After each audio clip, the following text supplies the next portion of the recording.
Welcome to my exam point. दोस्तों आप सभी लोगों का स्वागत है आपका अपने YouTube channel my exam point में। दोस्तों आज का जो क्लास है वो आपके लिए बहुत ही इंपॉर्टेंट है क्योंकि एग्जाम जो आपके बहुत ही नजदीक है। एडमिट कार्ड हालांकि अभी तक रिलीज नहीं हुआ, लेकिन हमें अपनी तैयारी जो है पूरा जारी रखना चाहिए। जितने भी तैयारी आपने कर ली है तो उसमें आपकी प्रैक्टिस होना बहुत जरूरी है। आपको इस टाइम क्या करना चाहिए, डेली एक प्रैक्टिस सेट जरूर लगाना चाहिए। ठीक है, तो साथ साथ में हम भी इसमें प्रैक्टिस आपको कराते रहेंगे। ये भी हमारा आज का पहला प्रैक्टिस सेट है। तो मैं जो ये प्रैक्टिस सेट करवा रहा हूँ आप लोगों को, ये आपको एग्जाम में लगभग आपको इसी तरह के पेपर देखने को मिलेंगे। इसलिए मेरे साथ साथ आप भी क्वेश्चन को सॉल्व करिए, आप खुद को आप चेक करिए कि आपको कितना आते हैं। ठीक है दोस्तों, तो स्टार्ट करते हैं। आज का हमारा जो क्लास है, पहला क्वेश्चन आपका है, हड़प्पा संस्कृति की पूर्वी सीमा थी रोपर, संघोल, आलमगीरपुर या राखीगढ़ी। देखिए आप लोग मेरे साथ साथ आंसर दे सकते हो। तो इसका जो आंसर है, हड़प्पा संस्कृति जो पूर्वी सीमा था वो आलमगीरपुर था। ठीक है दोस्तों, आलमगीरपुर। नेक्स्ट क्वेश्चन हमारा सेकंड जो है, सूची वन से आपको सूची सेकंड को सुमिलित करना है। ठीक है, जो आपके इस तरह से कोड देके रखा है। पहला है कुंभा। कुंभा भाई कहाँ से संबंधित है भाई? काबुल से। नेक्स्ट आपके परुष्णी। परुष्णी भाई किससे संबंधित है? रावी नदी से। सदानीरा। सदानीरा किससे संबंधित है? गंडक से संबंधित है। और आपके सतुत्री जो है सतलज से संबंधित है। तो आपका ऑप्शन जो बन रहा है आपका कौन सा? 2, 3 और 1, 4। 2, 3, 1, 4 आपका ऑप्शन जो है बी है, ये आपके करेक्ट आंसर होगा। देखिए आपको इसी टाइप के क्वेश्चन मिलेंगे पेपर में, आप चेक कर सकते हो आपकी प्रिपरेशन कितनी अच्छी है। नेक्स्ट क्वेश्चन नंबर आपके थर्ड है, सांची स्तूप का निर्माण किसने कराया था? अशोक ने, महावीर ने, बुद्ध ने या इनमें से कोई नहीं? तो दोस्तों सांची का स्तूप जो है वो किसने बनवाया था? अशोक ने बनवाया। ठीक दोस्तों, अशोक से जितना आपकी क्वेश्चन बना था वो क्लास आपकी हो चुका है। ठीक है, वीडियो का लिंक आपके डिस्क्रिप्शन में भरा हुआ है, आप देख लेना। नेक्स्ट क्वेश्चन नंबर आपका 4, सल्तनत काल में सेना की प्रशासनिक देखभाल निम्नलिखित में से कौन करता था? नायाब, वजीर, काजी या आपके आरिज़े मुमालिक? तो दोस्तों सल्तनत काल में प्रशासनिक देखभाल जो आरिज़े मुमालिक करता था। ठीक है, नेक्स्ट क्वेश्चन नंबर आपके 5, 1773 के रेगुलेटिंग एक्ट द्वारा स्थापित गवर्नर जनरल की परिषद में सदस्य कौन नहीं था? मनसन, क्लेवरिंग, वार्डेन या फ्रांसिस? दोस्तों आपके मनसन, क्लेवरिंग और वार्डेन तीनों जो है रेगुलेटिंग एक्ट सन 1773 की बात करें उसमें गवर्नर जनरल की परिषद में सदस्य थे, बट फ्रांसिस जो है उसमें सदस्य नहीं था। नेक्स्ट क्वेश्चन नंबर आपके 6, बानर सेना और मंजरी सेना संबंधित है असहयोग आंदोलन से, सविनय अवज्ञा आंदोलन से, खिलाफत आंदोलन से या भारत छोड़ो आंदोलन से? तो दोस्तों बानर सेना या मंजरी सेना सविनय अवज्ञा आंदोलन से संबंधित है। ध्यान रखिए, बहुत इंपॉर्टेंट क्वेश्चन है। बानर सेना और मंजरी सेना, सविनय अवज्ञा जो आंदोलन हुआ था उसमें जो सम्मिलित उसमें बानर सेना और मंजरी सेना कहा जाता है। नेक्स्ट क्वेश्चन नंबर आपके 7 है, असहयोग आंदोलन में क्या शामिल नहीं था? स्वदेशी को प्रोत्साहन के अंतर्गत हस्त कताई एवं बुनाई का पुनर्जीवन, कानूनों का जानबूझकर उल्लंघन, विदेशी वस्तुओं का बहिष्कार या सरकार के साथ सहयोग से इनकार? तो दोस्तों असहयोग आंदोलन की बात करें इसमें स्वदेशी का प्रोत्साहन करना ये तो शामिल था, विदेशी वस्तुओं का बहिष्कार करना ये भी शामिल था, सरकार के साथ सहयोग से इनकार। इसमें दोस्तों क्या शामिल नहीं था? आपके कानून का जानबूझकर उल्लंघन करना, ये बिल्कुल गलत लिखा है। ठीक है, ये शामिल नहीं था आंदोलन का, ये कोई उद्देश्य था ही नहीं। नेक्स्ट क्वेश्चन नंबर आपके 8, ईस्ट इंडिया कंपनी को किस लोकप्रिय नाम से पुकारा जाता था? Company of merchants of London, John company, company of interlopers या Job Charnock company?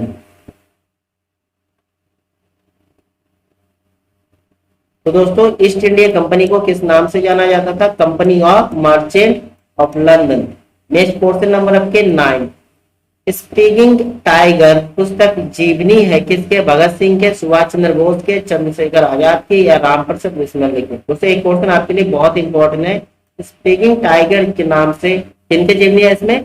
Subhash Chandra Bose ji के जीवनी है इसमें। नंबर आपके 10, स्टेचू ऑफ यूनिटी की ऊंचाई है 175 मीटर, 179 मीटर, 180 मीटर या 182 मीटर। ये भी क्वेश्चन आपके लिए इंपॉर्टेंट है दोस्तों। स्टेचू ऑफ यूनिटी इसकी ऊंचाई कितना है आपके 182 मीटर है, ठीक है। नेक्स्ट क्वेश्चन नंबर आपका 11। 17 नवंबर 2020 को स्टार्ट अप हब स्थापित करने की घोषणा की है केरल, उड़ीसा, महाराष्ट्र या झारखंड।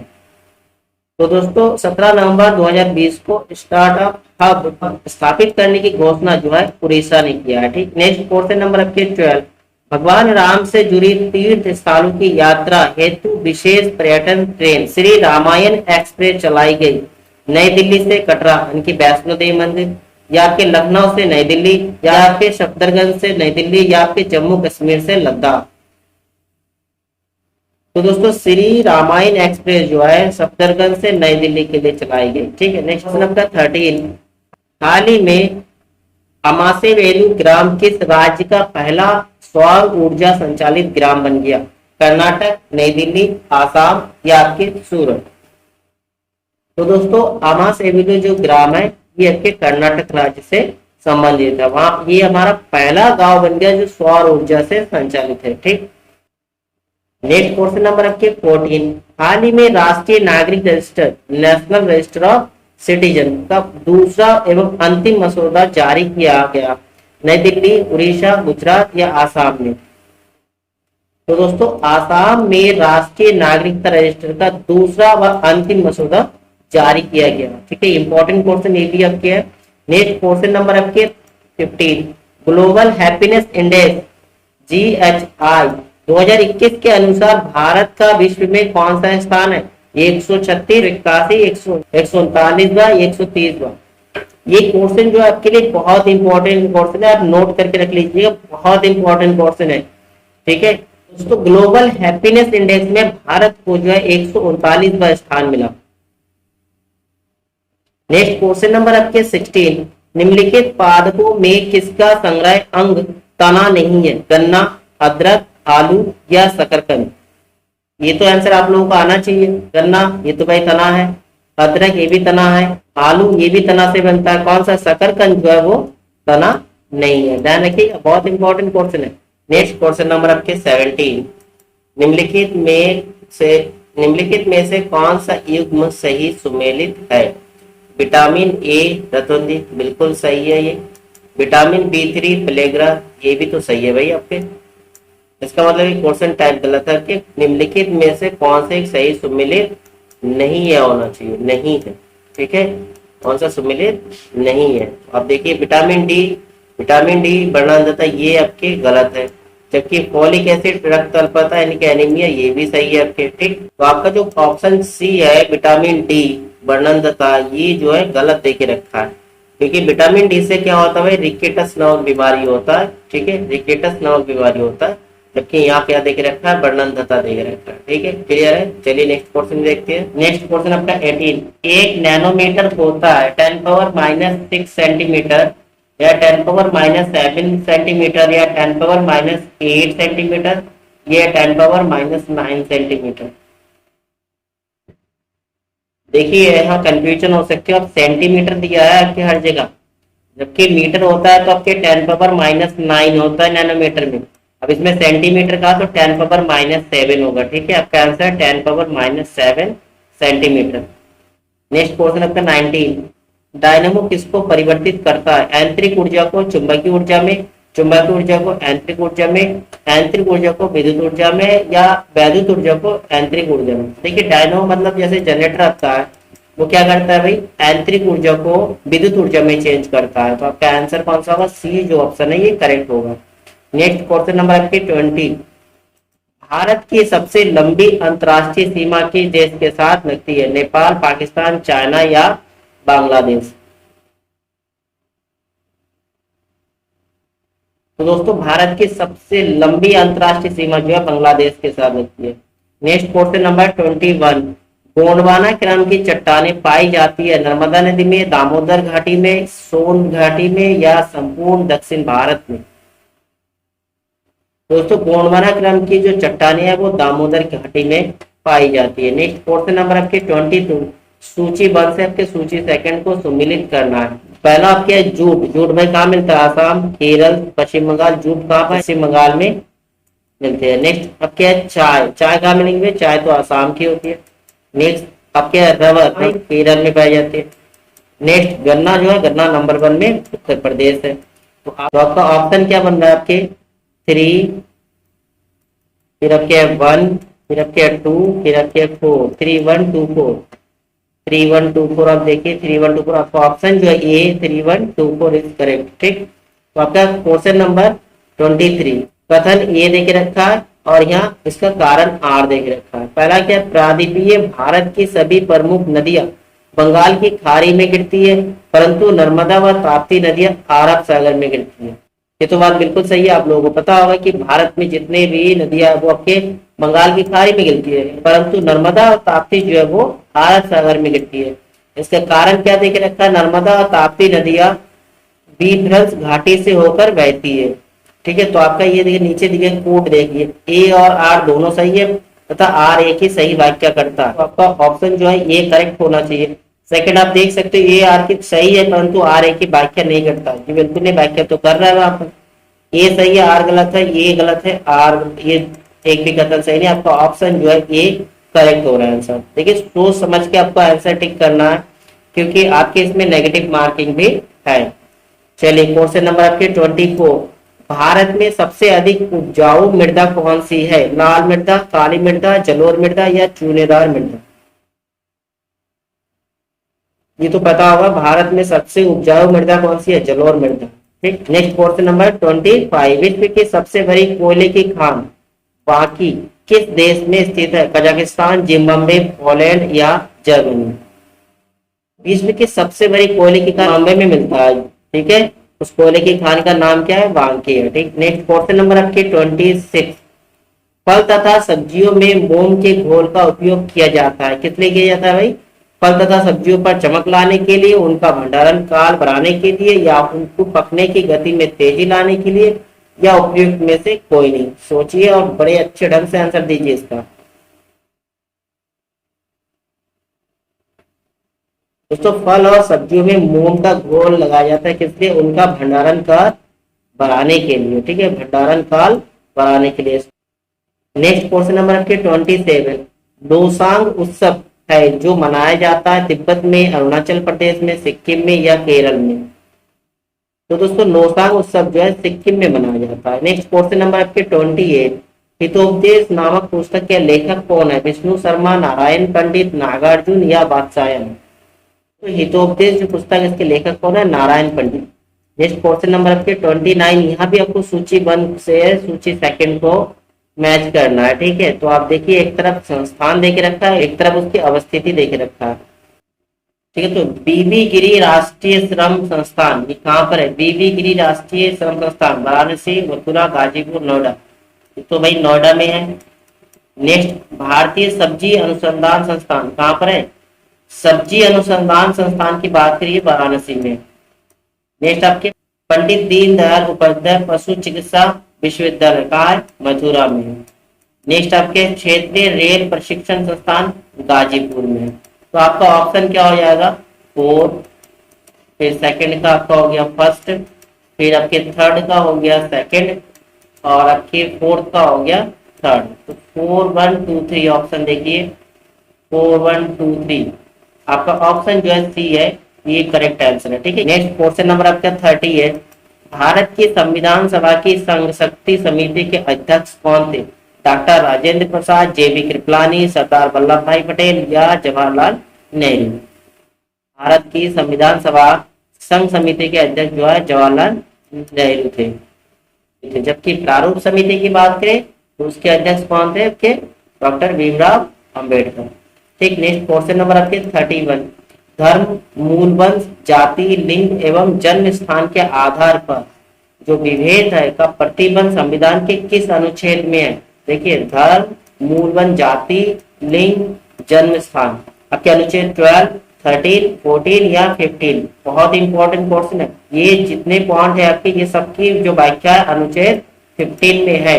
इसका जितने प्रतिषेध कानून है वो आपके संविधान के अनुच्छेद नंबर 15 में लिखा हुआ है। ठीक, नेक्स्ट क्वेश्चन नंबर आपका 32।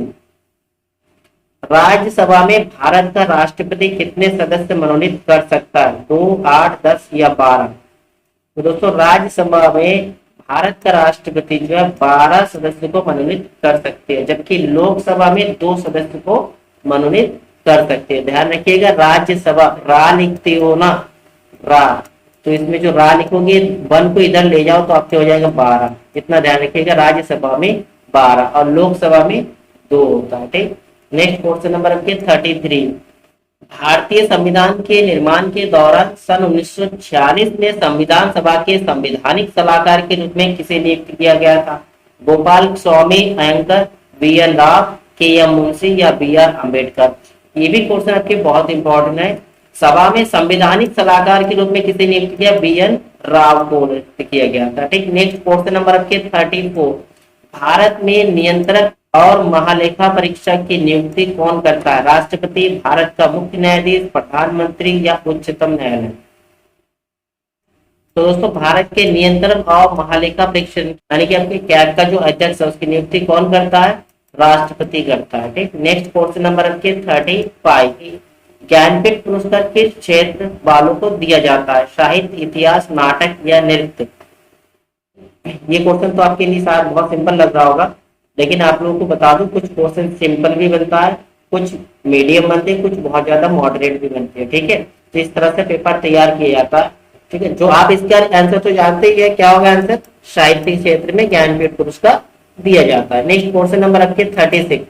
दक्षिण एशियाई क्षेत्रीय सहयोग संगठन सार्क का गठन कब हुआ? 5 जून 1985, 8 दिसंबर 1985, 10 जून 1985 या 20 अप्रैल 1985? तो दोस्तों सार्क का गठन कब हुआ? 8 दिसंबर 1985 को हुआ। Next question number 37। बांग्लादेश की राजधानी स्थित है ढाका में, मनीला में, टोक्यो में या माले में? ये भी आपको शायद सिंपल लगे। बांग्लादेश की राजधानी क्या है? ढाका। नहीं है, अपने जितने पड़ोसी देश है उनके राजधानी, उनके प्रधानमंत्री और राष्ट्रपतियों के नाम आपको याद करना चाहिए। और पड़ोसी देशों में जो मुद्राएं चलती है ये भी आपके इंपॉर्टेंट होगा। ठीक है, नेक्स्ट क्वेश्चन नंबर आपके 38। बुल एंड बियर संबंधित है स्टॉक मार्केट से, रिजर्व बैंक से, भारतीय संविधान से, जंतु विज्ञान से? दोस्तों बुल एंड बियर किससे संबंधित है? स्टॉक मार्केट से है। ठीक, नेक्स्ट क्वेश्चन नंबर आपके 39। जीएनपी यानी कि ग्रॉस नेशनल प्रोडक्ट किसका मुद्रा मूल मनी वैल्यू है?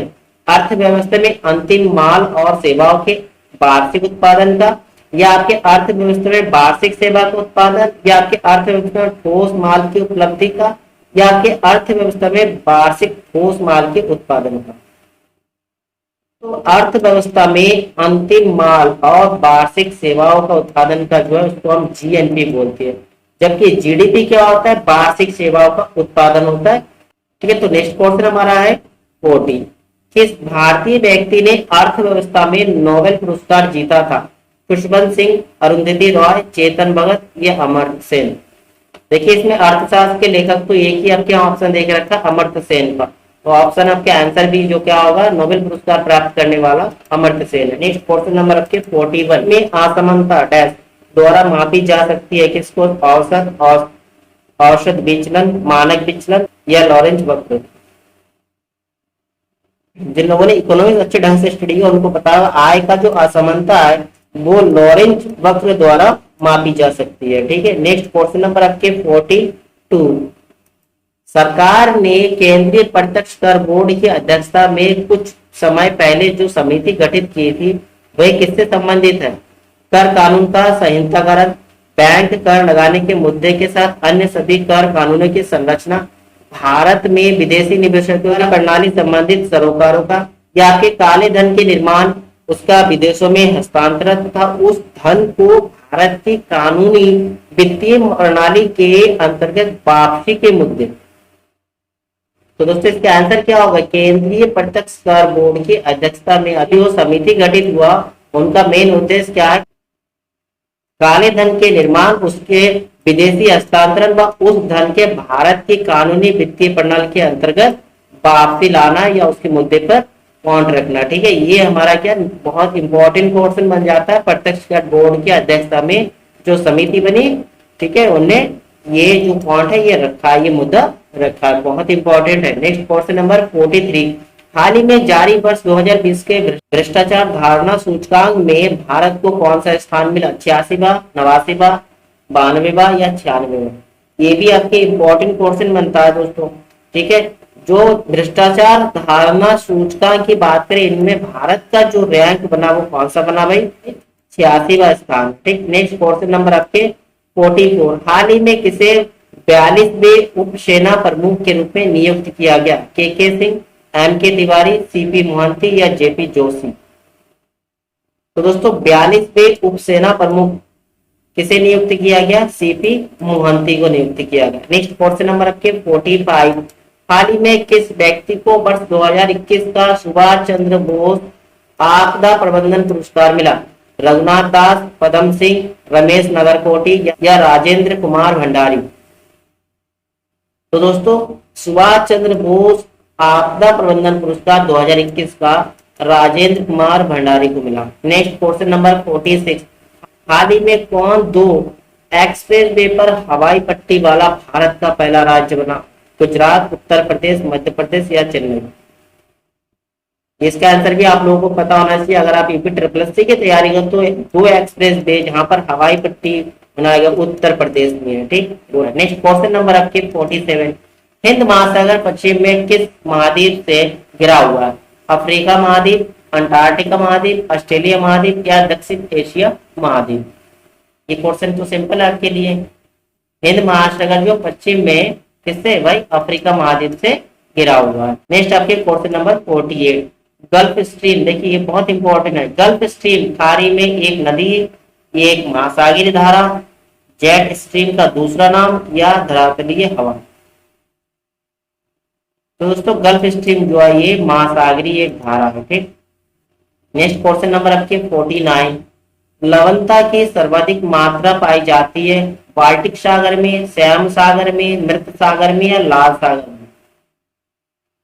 तो दोस्तों मृत सागर में सर्वाधिक लवणता पाई जाती है। ठीक, नेक्स्ट क्वेश्चन नंबर आपके 50, केंद्रीय बकरी अनुसंधान संस्थान CGRI कहाँ स्थित है? मखदूद उत्तर प्रदेश में, हिसार हरियाणा में या अंबिकानगर राजस्थान में या झांसी उत्तर प्रदेश में? तो दोस्तों केंद्रीय बकरी अनुसंधान संस्थान कहाँ पर है भाई? मखदूम उत्तर प्रदेश में है। ठीक है दोस्तों, आगे हमारा 51 से जो क्वेश्चन है वो आपको नेक्स्ट क्लास में मिलेंगे। ठीक है दोस्तों, नेक्स्ट क्लास जरूर देखिएगा और एक क्लास आपको अच्छा लगा तो लाइक शेयर करना ना भूलिएगा। मिलती है नेक्स्ट क्लास में। आप नेक्स्ट क्लास 51 से जो क्वेश्चन है वो देखना ना भूलिएगा। थैंक यू दोस्तों।